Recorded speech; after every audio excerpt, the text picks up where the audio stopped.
तो क्या मजा है जीने में। बड़े बड़े तूफान भी थम जाते हैं जब आग लगी हो सीने में। ये जो गोल्डन लाइन है ना, ये बिल्कुल फिट बैठती है उस शख्स की कहानी पर जिसकी जिंदगी की असली दास्तान आज मैं आपको सुनाने वाला हूँ। दोस्तों, आज आएगा असली मजा, क्योंकि जिस शख्स की कहानी आप सुनने वाले हैं वो अपने आप में एक फायर है, और इसी वजह से आज की वीडियो आग लगाने वाली है। जो नाकारा स्टूडेंट्स अक्सर ये कहते हैं ना कि गांव में घरों में बिजली नहीं होती, इस वजह से हम पढ़ नहीं पाते, कोई पढ़ाने वाला नहीं होता, इस वजह से पढ़ नहीं पाते, उतनी जानकारी नहीं होती, इस वजह से वो पढ़ नहीं पाते, शायद उतनी सुविधाएं नहीं मिलती, जिस वजह से वो पढ़ नहीं पाते। ऐसे न जाने कितने ही बहाने हैं जिनके सहारे कुछ निकम्मे स्टूडेंट्स पढ़ाई लिखाई छोड़कर अपनी जवानी मौज मस्ती में बर्बाद करते हैं। इन सब में जो सबसे ज्यादा सुनने वाला बहाना है वो है कि पढ़ाई का खर्चा बहुत महंगा है, उतनी हमारी औकात नहीं है। बस इसी कथन को गलत साबित किया है आज की सक्सेस स्टोरी के उस किरदार ने जिनकी कहानी आप सुनने वाले हैं। वो जब पढ़ाना शुरू करते हैं तो मुरझाए फूल भी खिलने लगते हैं, क्योंकि उनके पढ़ाने का जो स्टाइल होता है उस पर आज लाखों स्टूडेंट्स जान छिड़कते हैं और उनसे पढ़ने को पागल हैं, जिनकी बदौलत न जाने कितने ही गरीब छात्रों की जिंदगी सफल बनी है और बड़े बड़े कॉम्पिटिटिव एग्जाम्स में बिना किसी भारी कोचिंग फीस के उनका सिलेक्शन हुआ है। और आज के तारीख में वो लाखों करोड़ों स्टूडेंट्स के भगवान माने जाते हैं। पढ़ाने का अंदाज बता देता है कि टीचर कैसा है, और जिनकी कहानी आप सुनने वाले हैं उनका तो अंदाज और एटीट्यूड इतना फायरिंग है कि वो मूर्ख से मूर्ख स्टूडेंट को चैलेंज करके पढ़ाते हैं कि अगर दम है तो जो पढ़ाया उसे भूल के दिखाओ। मैं बात कर रहा हूँ one and only the legendary in teaching, Khan sir की। तो दोस्तों, क्यों ना आज की इस वीडियो में आग लगाई जाए, क्योंकि खान सर की कहानी में वो सब कुछ है जो एक मिक्स मसालेदार मूवी बनाकर उसे ब्लॉकबस्टर कर दे। इस कहानी में गरीबी है, मवेशी इलाके में पलकर बड़ा होना है, पढ़ाई और पैसों के बीच पिसना है, बार बार ठोकरें खाकर गिरना है, फिर संभल जाना है, कुछ बड़ा देखने की चाहत रखना है और उसे पाने की हर एक कोशिश करना है, जलने वालों से भिड़ना है, जेल जाना है, लगातार जान से मार डालने की धमकी मिलना है, 107 करोड़ जैसी भारी रकम को ठुकराकर अपने गरीब विद्यार्थियों के लिए दिन रात मेहनत करके पढ़ाना है और लाखों करोड़ों स्टूडेंट्स का मसीहा बनकर सामने आना है। दोस्तों, इस कहानी में वो सब कुछ है जिसे सुनने के बाद सोच भी बदलेगी और जोश भी बदलेगा। 11 दिसंबर 1992 को एक मिडिल क्लास फैमिली में जन्म होता है एक बड़े ही अद्भुत बच्चे का, जिन्हें आज हम खान सर के नाम से जानते हैं। इनके पिता आर्मी में थे और इनकी माताजी एक हाउसवाइफ थी। घर कोई रईसों वाला तो था नहीं, इसलिए हर गरीब और एक मिडिल क्लास पेरेंट्स की तरह उन्हें भी हमेशा पढ़ने के लिए बोला जाता। उनकी माँ से अक्सर उनकी खूब पिटाई होती, क्योंकि वो पढ़ाई में बेशक एक अच्छे छात्र थे, लेकिन बावजूद इसके वो पढ़ाई करते हुए बहुत कम नजर आते। कुछ स्टूडेंट्स ऐसे होते हैं ना जो एग्जाम से कुछ रातें पहले पढ़कर भी एग्जाम टॉप कर जाते हैं। हमारे खान सर भी उन्हीं में से एक थे। बचपन वैसे ही गुजरा जैसे ज्यादातर गरीब बच्चों का गुजरता है, दिन भर गाँव और खेतों में घूमना और शाम को घर आकर माँ की डांट और मार खाना। लेकिन खान सर बिना मकसद के कभी भी नहीं रहे। उनका विजन बचपन से क्लियर था। वो खेल कूद और शरारतों में जरूर आगे थे, लेकिन बचपन के बहुत कम उम्र में ही उन्होंने अपने जीवन का लक्ष्य सेट कर लिया था कि उन्हें एनडीए का एग्जाम क्लियर करके एक आर्मी ऑफिसर बनना है।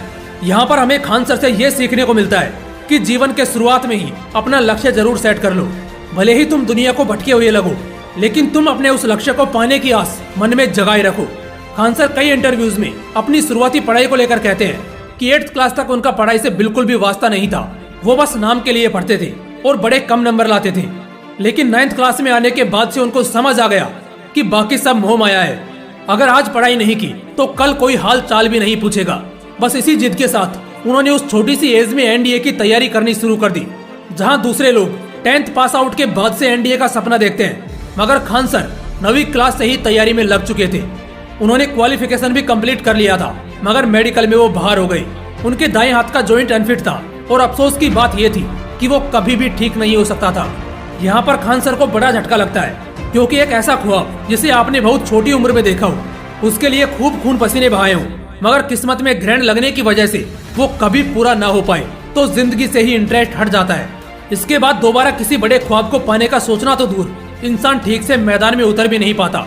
कुछ ऐसा ही हाल खान सर के साथ भी था। इससे उनका सपना जरूर टूटा, मगर हौसला नहीं। खैर, इसके बाद उन्होंने इलाहाबाद यूनिवर्सिटी से अपनी ग्रेजुएशन पूरी की और इसी बीच उनकी फाइनेंशियल कंडीशन बहुत ज्यादा बिगड़ गई। आप में से बहुत से लोगों को शायद मालूम नहीं होगा, लेकिन खान सर एक क्रांतिकारी सोशल एक्टिविस्ट हैं और इसी के चलते कॉलेज टाइम में वो 3 बार जेल भी जा चुके हैं। उन्हें समाज में हो रहे गलत कामों से सख्त नफरत है और इसी नफरत के कारण उन्होंने काफी लोगों की सोच को बदला है।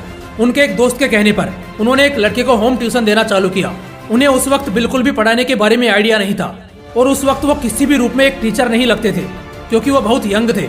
लेकिन उन्होंने उस बच्चे को होम ट्यूशन दिया और अब इसे किस्मत का दाव कहिए या खान सर की मेहनत कि वो बच्चा एक एवरेज स्टूडेंट से सीधा क्लास में टॉप कर गया, जिससे उसके पेरेंट्स भी बहुत खुश हुए। ठीक इसके बाद खान सर को एक कोचिंग क्लासेज ज्वाइन करने का सुझाव मिला, जहां वो पढ़ाने के लिए गई। वहीं से उनका टीचिंग करियर स्टार्ट हो गया। वहां पर उनके पढ़ाने का तरीका दूसरे टीचर से एकदम हटकर और सबसे यूनिक और एक्सीलेंट था। वो बच्चों को काफी डीप जाकर पढ़ाने लगे और इस वजह से उस कोचिंग क्लासेज का बिजनेस फेल हो गया। कोचिंग के ओनर ने खान सर को कहा कि आप इस फीस में इतना ज्यादा डीप क्यों पढ़ा रहे हैं। उस कोचिंग क्लासेज के ओनर को पैसा दिख रहा था, लेकिन खान सर को बच्चों का फ्यूचर। इसी वजह से उन्हें उस कोचिंग से हटा दिया गया और खान सर के हटते ही अगले 6 महीने में वो कोचिंग भी बंद हो गया। कुछ ऐसा जलवा था हमारे खान सर का। कहानी ने नया मोड़ तब लिया जब खान सर ने खुद का कोचिंग स्टार्ट करने का सोचा। उन्होंने पटना में खुद का कोचिंग स्टार्ट किया। इसमें बच्चों की भीड़ इस कदर बढ़ी जितना दूसरे किसी भी कोचिंग क्लासेज में नहीं थी और इससे दूसरों को नुकसान हो रहा था। जलने वाले लोगों ने खान सर के क्लासेज पर दंगे भी करवाए और हर वो कोशिश की जिससे वो अपना क्लास बंद कर दे। मगर खान सर इतने भाग्यशाली थे कि उनके स्टूडेंट्स ने उनका खूब सपोर्ट किया और उनके साथ कदम से कदम मिलाकर चलते रहे। जब एक बैच ऊपर बढ़ता तो दूसरा बैच नीचे क्लासेज की निगरानी करता। कुछ ऐसा जुनून था खान सर और उनके स्टूडेंट्स में। लेकिन इसी बीच कुदरत का नया कहर आया, कोरोना महामारी। इसके चलते अब चाहकर भी क्लासेज नहीं चलाई जा सकती थी क्योंकि इससे बच्चों और खान सर दोनों को नुकसान था।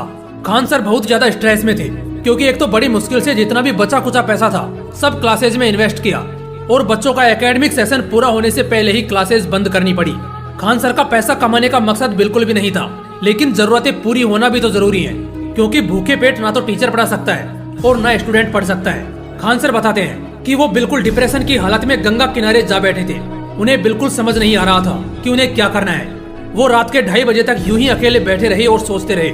जब वो अपने किराए के कमरे में लौटे तो उनके रूममेट्स भी उनकी हालत देखकर दंग रह गए। खान सर ने सोचा कि अब उन्हें वापस गांव लौट जाना चाहिए क्योंकि इसके अलावा कोई दूसरा चारा नहीं है। लेकिन इत्तेफाक तो देखो, उनके पास लौटने तक का किराया नहीं था। उन्होंने इसे किस्मत का दोष नहीं बल्कि एक सुनहरा मौका समझा। उन्होंने इसे एक पॉजिटिव तरीके से लिया। उनके मुताबिक शायद ऊपर वाला उन्हें रोकने की कोशिश कर रहा है और बस इसी मंशा के साथ उन्होंने अपने दोस्त के कहने पर ऑनलाइन पढ़ाने की सोची, जो असल में उनकी जिंदगी का सबसे बड़ा संघर्ष था क्योंकि उन्हें ऑनलाइन जाना तो दूर फेसबुक इस्तेमाल करना तक नहीं आता था। उन्होंने बांस के डंडे पर एक छोटे और सस्ते फोन के सहारे पढ़ाना शुरू किया। इस बीच उनके दोस्तों ने उनका खूब साथ दिया, पैसों से भी और हौसलों से भी। उन्होंने अपना एक यूट्यूब पर चैनल बनाया Khan sir GS research centre के नाम से और बिना किसी खास सुविधा को कोसे बगैर अपना काम करते चले गए। खान सर ने इतना नहीं सोचा बल्कि अपने अंदाज में ताबड़तोड़ उस अप्रैल मई की गर्मी में पंखा बंद करके पसीना और आग जैसी गर्मी को झेलते रहे और लगातार पढ़ाते रहे। जब वो ऑनलाइन गए तो उन्हें जरा भी मालूम नहीं था कि वो टीचिंग फील्ड में लाखों टीचर्स के लिए और देश के एजुकेशन सिस्टम के लिए एक प्रेरणा बनकर सामने आने वाले हैं। उनकी ताबड़तोड़ मेहनत ने रंग जमाना शुरू किया। आने वाले कुछ ही समय के अंदर उनके चैनल से बहुत सारे स्टूडेंट्स जुड़ते गए और मार्केट में उनका नाम आग की तरह फैल गया। हर कोई उन्हें जानने लग गया, पहचानने लग गया और देखते ही देखते लाखों गरीब बच्चों के वो मसीहा बन गए। चाणक्य ने कहा है, जिस बच्चे की अगर प्रारंभिक शिक्षा अच्छी तरह ना हो तो उसके जीवन की नींव कमजोर पड़ जाती है, जिससे उसका जीवन व्यर्थ हो जाता है। बस इसी कथन को खान सर ने दिल से लगा लिया। उनका कहना है कि वो गरीबों, अनाथों और विकलांगों से कभी भी अपनी कोचिंग फीस के नाम पर 1 रुपया भी नहीं लेंगे। इसके अलावा आज वो जितने रुपए में पढ़ाते हैं उतने में हमारे 1 महीने का रिचार्ज तक नहीं होता। बावजूद इसके करीब 1 करोड़ से ज्यादा स्टूडेंट्स आज उनसे जुड़े हैं। आप जरा सोचकर देखिए, 1 करोड़ स्टूडेंट्स को हर सुविधा देने में कितना खर्च और कितना सिरदर्द लेना होता होगा। मगर बावजूद इसके खान सर भारत के उज्जवल भविष्य के लिए हर मुमकिन कोशिश कर रहे हैं जिससे बच्चों को एक मजबूत शिक्षा मिले। दोस्तों, खान सर का मिशन है कि कैसे वो कम से कम फीस में ज्यादा से ज्यादा बच्चों को पढ़ाकर देश संभालने के काबिल बना सके और ये मुमकिन भी हो रहा है। आज उनके कोचिंग में पढ़ने वाले वो गरीब बच्चे उन्हीं से पढ़कर हर कम्पिटिटिव एग्जाम को क्रैक कर पा रहे हैं। दोस्तों, उन्हें 107 करोड़ रुपए का ऑफर भी आया था। इतने पैसों में किसी की भी नीयत डगमगा सकती है, लेकिन हमारे खान सर बिकने वालों में से नहीं, फौज तैयार करने वालों में से हैं। दोस्तों, खान सर के लिए एक लाइक तो बनता है। बाकी फिर मिलते हैं अगले वीडियो में।